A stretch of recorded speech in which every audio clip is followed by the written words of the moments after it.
Break के बाद आपका फिर से स्वागत है उस कार्यक्रम में जिसका नाम है वोट करेगा उत्तराखंड। स्टूडियो में हमारा साथ देने के लिए मौजूद हैं वरिष्ठ पत्रकार और पॉलिटिकल एक्टिविस्ट आशुतोष उप्रेती जी। आशुतोष जी से हम बातचीत जारी रखेंगे, लेकिन अभी वक्त हो चला है कुछ चटपटी सियासी खबरों से अपना जायका तर करने का। तो पेश है चुनावी चटपट।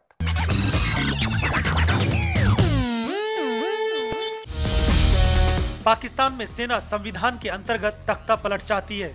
मौजूदा सरकार वैसे भी वहां की आर्मी की पसंद की नहीं रही है। आर्मी इमरान खान को आगे कर रही है, उनकी सभाओं में भीड़ भी जुटा रही है, पर अमेरिका को इमरान पसंद नहीं।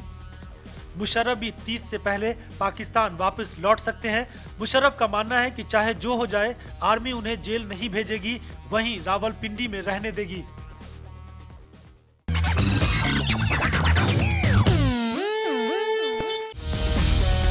अभी पिछले रोज सुमन दुबे जब एक कार्यक्रम में पहुंचे तो उन्होंने एक मामूली सा स्वेटर पहन रखा था। वहीं वहां मौजूद अन्य लोग कोट से लेकर ओवरकोट तक में कैद थे।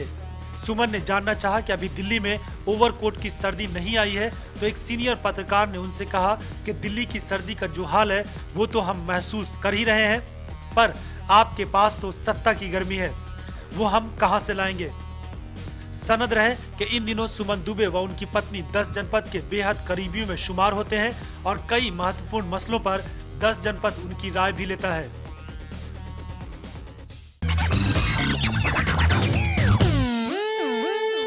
कप कपाती ठंड में आग की बोरसी, दहकती गर्मी में ताड़ के पंखे और अंधेरे में लालटेन है मेरे पास।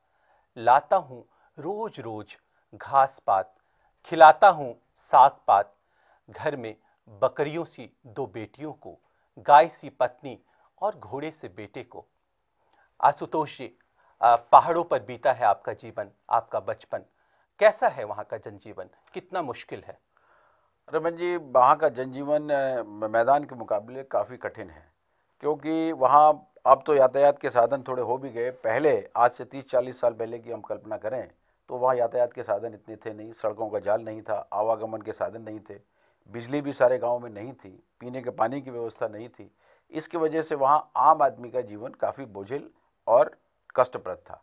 लेकिन आज आज़ादी के बाद सरकारों ने थोड़ा बहुत ही सही काम तो किया और सड़कों का जाल भी फैला।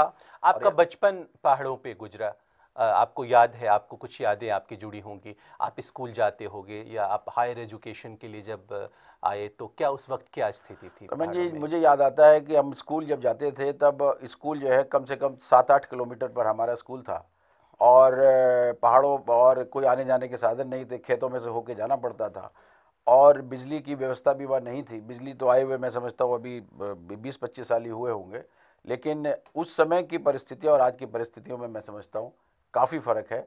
और आज भी वहाँ का जीवन हम ये नहीं कह सकते कि बहुत बदल गया है। आज भी पहाड़ के लोगों को काफ़ी कठिनाइयों का सामना करना पड़ता है और वहाँ अनएम्प्लॉयमेंट, बेरोजगारी की समस्या है। विकास लोगों के अपेक्षा के अनुरूप हो नहीं पाया। पलायन वाली जो स्थिति है वो अभी भी वहाँ बनी हुई है।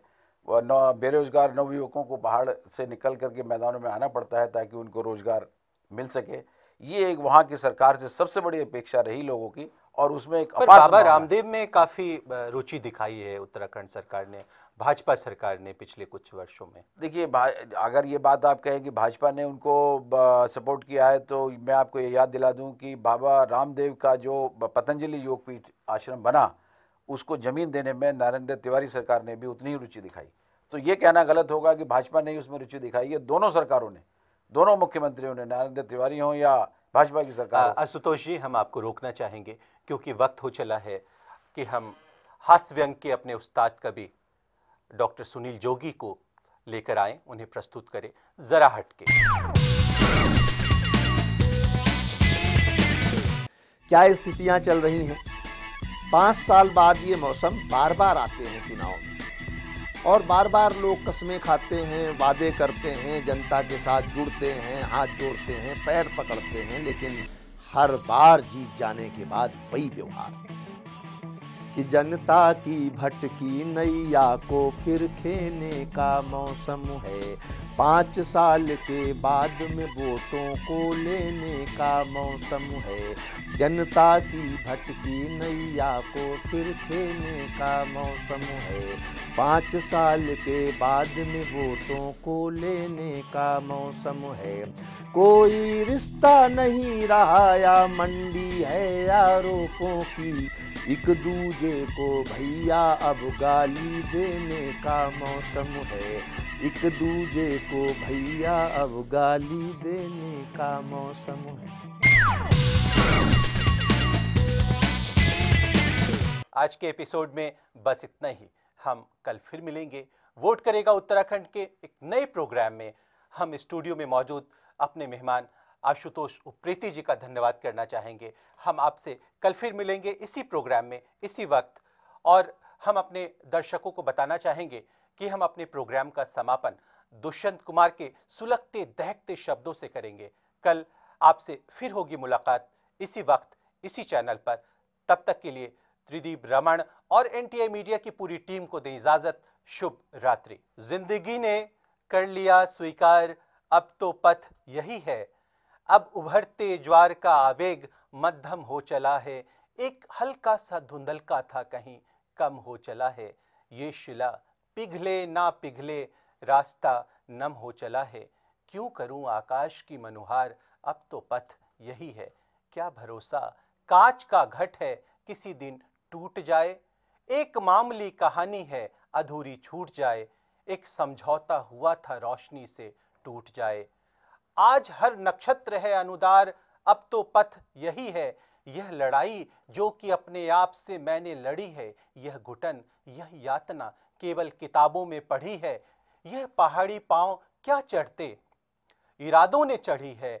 कल दरीचे ही बनेंगे द्वार, अब तो पथ यही है। शुभ रात्रि, गुड नाइट। वोट करेगा उत्तराखंड में आपका फिर से स्वागत है। क्या लगता है आपको कि उत्तराखंड में इस बार सत्ता विरोधी लहर है या नहीं है?